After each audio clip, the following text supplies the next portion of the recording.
What's going on, everybody? So, Diablo 4 just released an update sort of the end game, and I'm here to just summarize it, hopefully in about half the time. So let's dive right into it. First off, they went over capstone dungeons. This is nothing new, by the way. This is just the dungeon that you have to do to unlock the new difficulties. We've already known about this for a long time. They also went over the Paragon system and a few things, talking about like the normal nodes, the rare nodes, the legendary nodes, and the ability to rotate boards. This is something that I have been doing a ton of research into and have basically put together a lot of notes, and I'm planning on doing a video tomorrow because someone actually asked about it.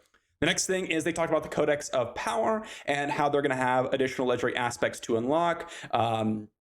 This is something, again, that's not necessarily super new, so it's not super important. More importantly, actually talked about nightmare dungeons and some of the mechanics within it. They mentioned that you're going to find sigils. You're going to be able to use those to basically add new affixes, new difficulties, and things like that. And most importantly, more objectives. So this is something that kind of answers the repetitiveness question. Okay, instead of just giving like, oh, different enemies or different, things that modify those enemies, we're actually gonna have different objectives to go for. One such objective is these hell portals that open up throughout the dungeon, as they showed here, that monsters pour out of and you have to kill them off, which seems pretty cool. I think this really does a good job on answering that question. Will it just be the same, go this way, pick up this, put it on this pedestal, and fight the boss? And I think that's pretty cool. The other thing that they mentioned was open world events and how they were going to amp them up in the end game. They talked about specifically this unique tree open world event where you like go around and do these objectives,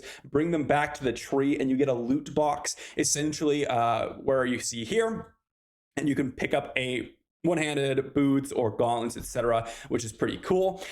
And in my opinion, the most important thing is they actually touched on PvP. They talked about how you're going to enter these things called fields of hatred, which we kind of already known about, but specifically they talked about how in this field of hatred, you're going to be fighting enemies, picking up shards. What you're going to do with these shards, you're going to try to head back to town.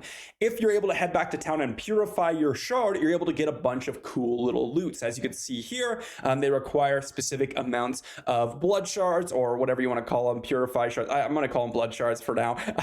But you basically just get these, cool little items and things like that. I'm not sure if they're going to add specifically unique cosmetics, but it looks like you can add for additional loot. And what's important about this as well is you have to fight through players, because players will see that you're running back to town and they'll be able to fight you for your shard and try to get it from yourself. So pretty cool. A little bit of an end game update that they just dropped, and it was done in a reasonable amount of time. So hopefully you guys are interested in stuff like this. I think it's pretty cool to see what they got going on for us, and I'm excited to see what's next. Thanks for watching, and I'll see you all for the next one.